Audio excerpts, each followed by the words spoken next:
one-way travel is the best. Call them. They know your destination and how to get you there. No sweat.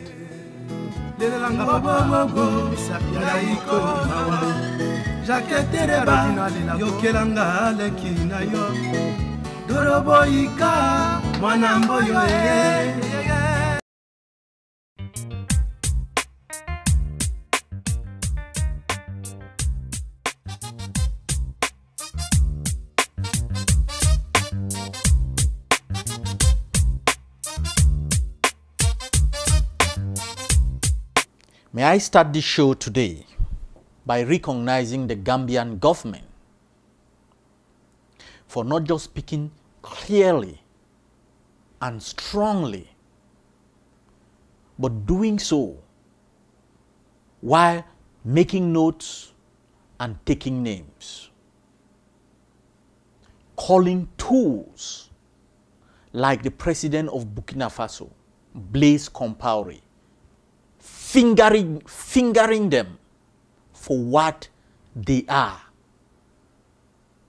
what they mean to the enslavement of Africa.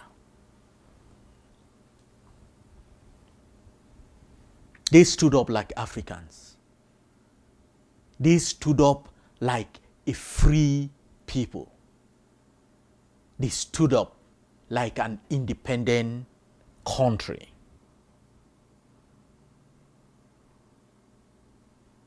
It was a message spoken for the liberation of the black man and the black woman. Okay? And for that, to the Gambian people, I say this: you should be proud of your government. They have the courage that we wish other African nations could have demonstrated, could realize that they even have. These guys demonstrated that courage. Because we know the result for people who stand in the way of the evil empire, of this colonial empire on the march in the African continent. I mean, think about this. Museveni was unapologetic about his stance on their march in Libya, right? Unapologetic about their destruction and total disregard of the sovereignty. What sovereignty? The people of Ivory Coast abrogated to themselves. Museveni was totally unapologetic in his disdain for their laws and their justice. And what do we have today in Uganda? Oh, didn't you know? There is protest on the streets in Uganda right now. Okay, folks? You heard the playbook that I read to you last week? How long will it take for the description of Museveni to start making its way through the Western press? How long did it take for them to strike back at Museveni in order to demonstrate to him that, gentleman, look in your backyard. Stop having that long view, all right?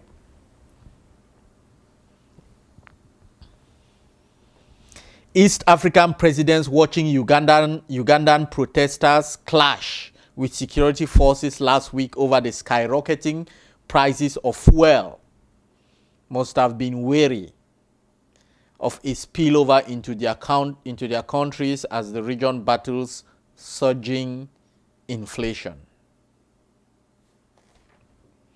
Ugandan opposition leader Dr. Kizza Besigye has been arrested minutes after leaving his home in Kasangati as he planned to renew protest over the rising cost of living in the country. Police spokesperson Judith Nabakuba confirms. Kasangati is a small town in Wakiso district, central Uganda.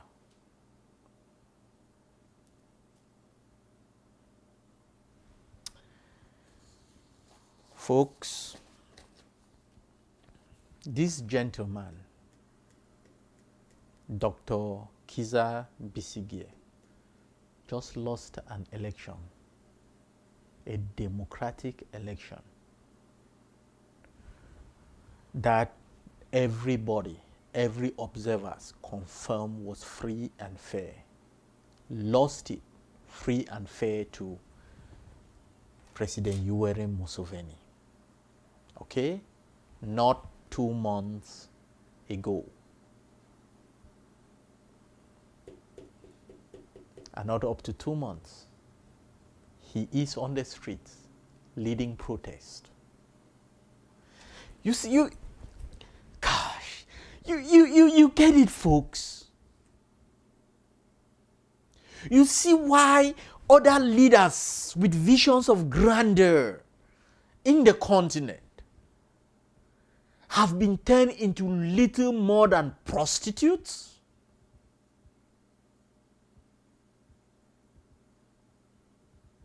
And this is what we here at Esteem TV had been expounding for so long. We battle an ideology whose defeat lies in the emancipation mentally of our people, of the African. If our people don't understand that they follow these charlatans, that these are tools of our enslavers. Because you know what? Julian Assange of WikiLeaks did a very great favor by obtaining and publishing these sacred documents that the enslavers of Africa communicate between them. Because I can tell you right now that there is an investigation going on in Zimbabwe that involves the Prime Minister of Zimbabwe, Morgan Tsvangirai, and how he was a front to enslave the Zimbabwean people. Get that, folks? So there you have it. Besigye is now on the streets. Just a few weeks after Museveni is creating waves by taking positions that doesn't favor the enslavers and the colonizers of Africa. And somebody that he defeated full square fairly less than 2 months ago is on the streets to destabilize the country. And fuel prices are going up. And so the ideology, it's an information battle that goes down to our streets. Because there are some countries, like in China, where you stand up in the Politburo and you want to challenge for leadership. And once they can successfully tie you that this is an apologist to the West, you might even end up in prison. All right? In America, when you get up in an election and your opposition can successfully tie you as an apologist to the Europeans, you lose the election. Because people have a trigger line. Those are poison pill. Because the common man on the street understand what apologist, the evil apologist can do to their country. So I don't know how Africans can get out and follow somebody like Morgan Tsvangirai being championed by the Europeans. I don't know how Ugandans can get out and champion and match a few Ugandans and march behind Bisigi. But it is a lack of a central unifying message hammered to our people about who, as the Gambian government clearly indicated, about who these people are. And our people must understand that.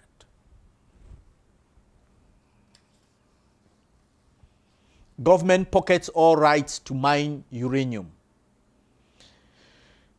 This is a news report out of Namibia. Cabinet has declared uranium, copper, gold, zinc, and coal as strategic minerals to allow the state-owned Epangelo Mining Company exclusive exploration and mining rights. Mines and Energy Minister Isaac Katali told Parliament. Katali said Cabinet recently approved a submission in this regard so that the Namibian citizen can fully reap the benefits arising from the rich endowment of our mineral resources. Katali also said government is fully aware that black economic empowerment is abused by some to make phenomenal amounts of money. He said that some black economic empowerment companies are fronting a practice where foreign companies use local empowerment companies to clinch deals.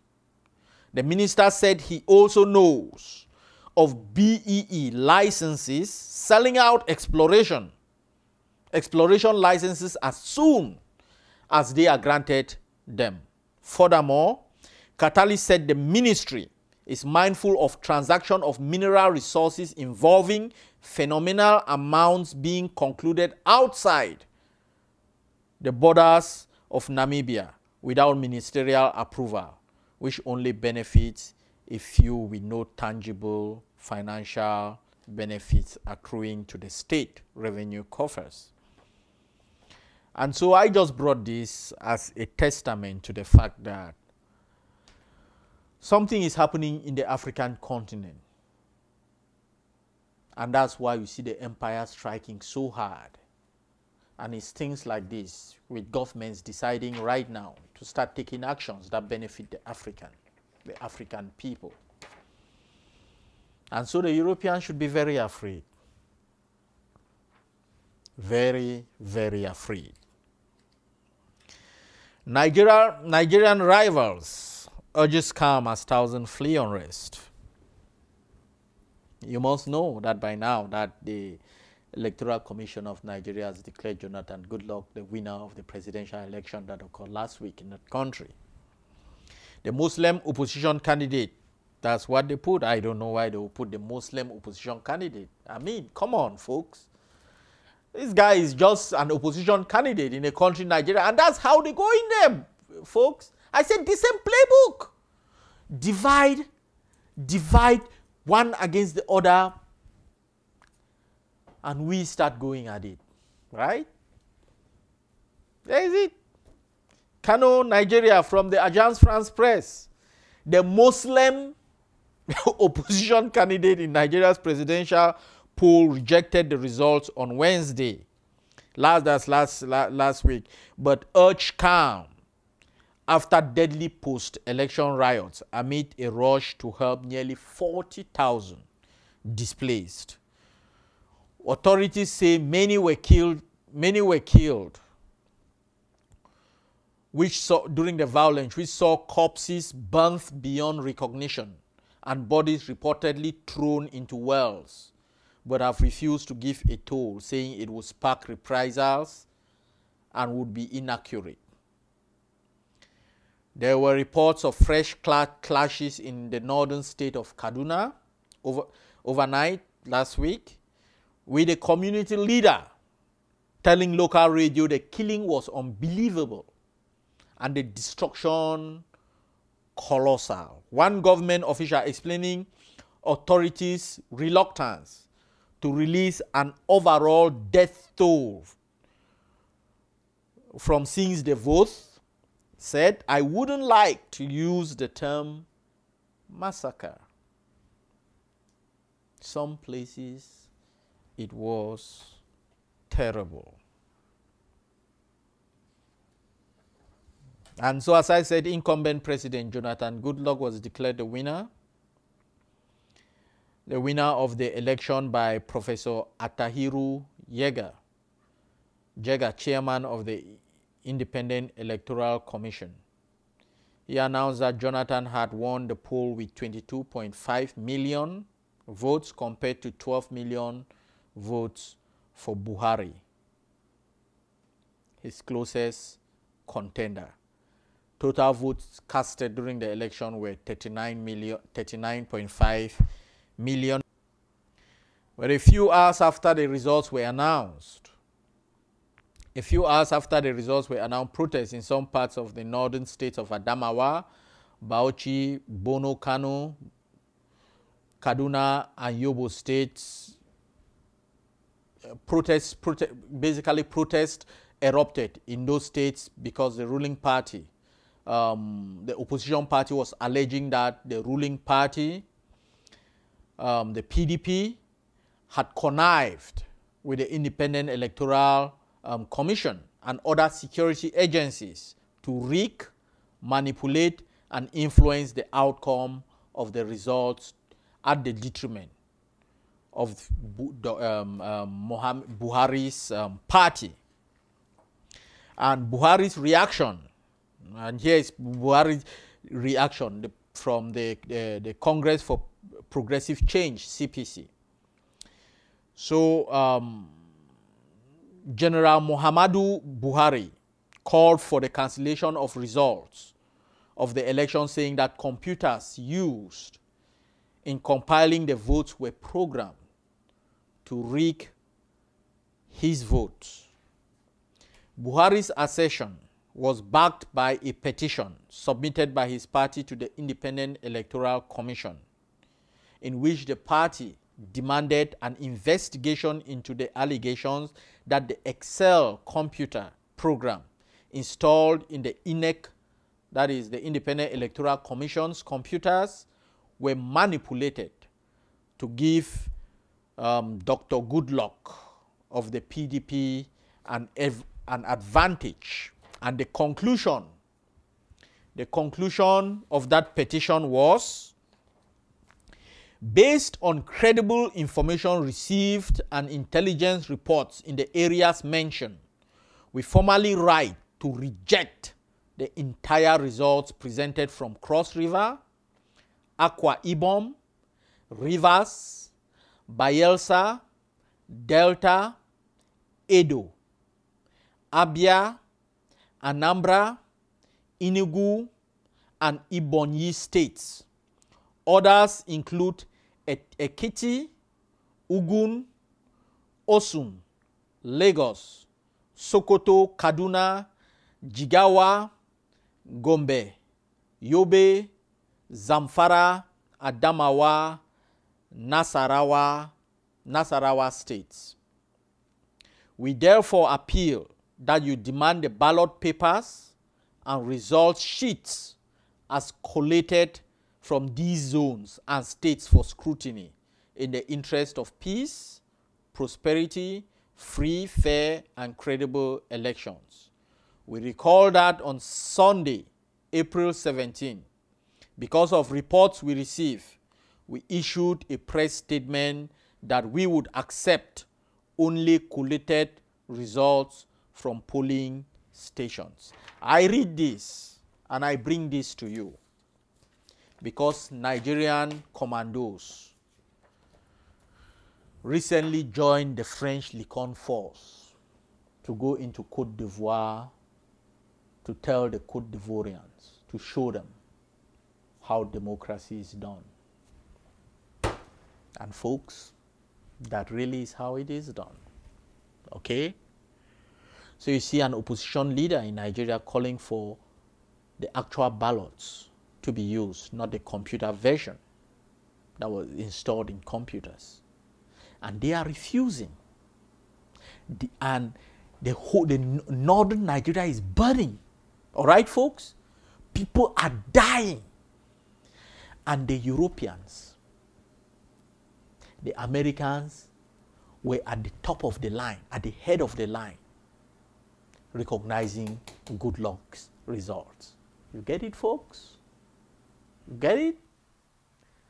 These are folks who went into Ivory Coast and massacre people. But folks, this is the democracy of the gone. Right? Is that how they told you that democracy was? Is this how it was? You know, is this how democracy was? Take a look. Let me bring up this picture again, folks. Because I cannot help. Let me bring it up. Take a look. This is your United, as I said last time, this is your United Nation. This is your democracy. And I brought this picture up because it signifies so much. I mean, bring me up the picture of Michelle Obama, the American First Lady. Take a look at this, folks. Then switch it, just picture her in there. That this is the wife of the President of the United, or any president. All right?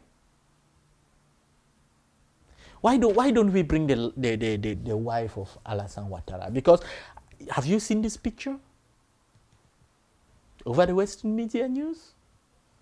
But I'm telling you, folks, if you replace the face here with that of Alassane Ouattara's wife, I tell you that would be the most iconic image of the century.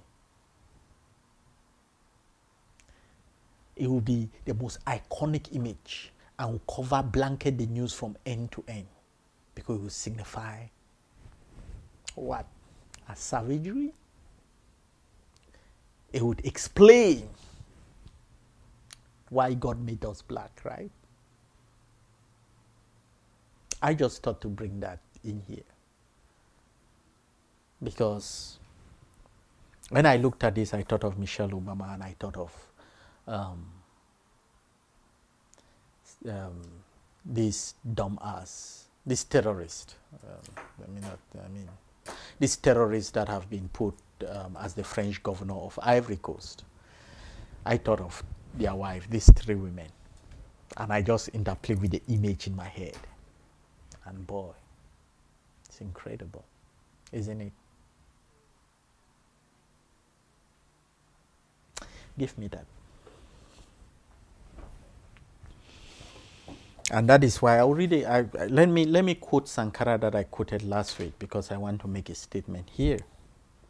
Let me just read this.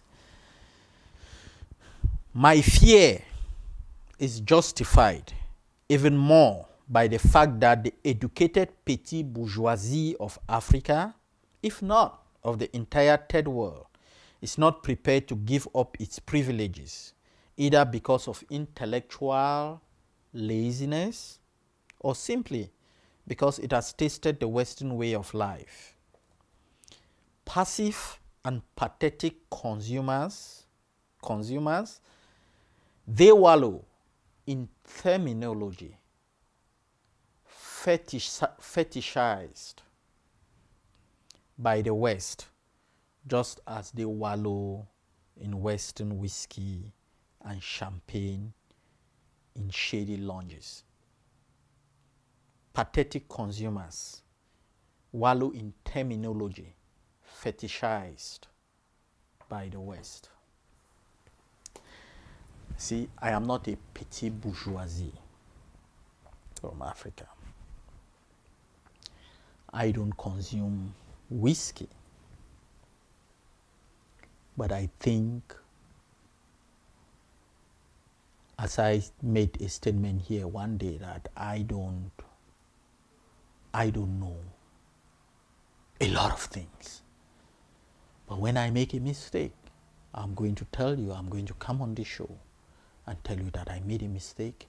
I am sorry, because I will be straight with you. Because if we don't do that and are honest with ourselves, we will not grow and we will not free our land. And I am damn well determined that we are going to free our land. And that starts with emancipating ourselves. And on this show, one day I stood here and I said that the time for Gaddafi has gone, that he should go. And boy, I was so wrong. I was so wrong. And from the bottom of my heart, I am sorry.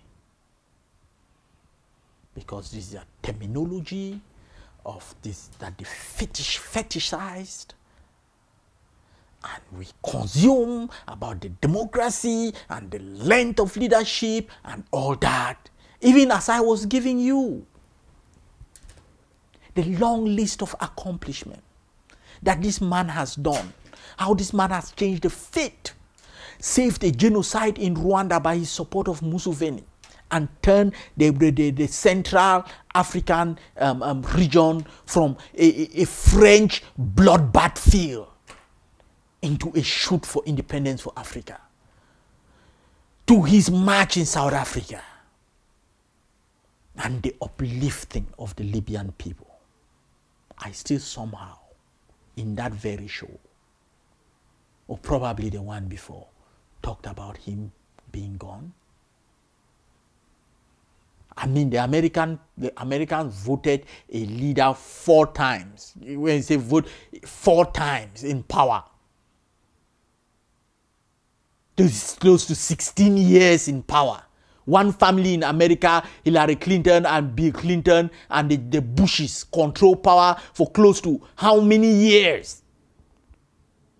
For decades. And wanted to do it more. And suddenly, we don't look at the accomplishment of our own leaders, and it meant that their accomplishment merits them being in power. I am sorry about that. I can say that. Because when I looked, when I heard people like this professor, Molefe Asante from Temple University spoke, you read things that people like Jean-Paul Pugala wrote, you cannot but stand back. You can do nothing but stand back. Stand back and take a deep breath and say, okay, now what?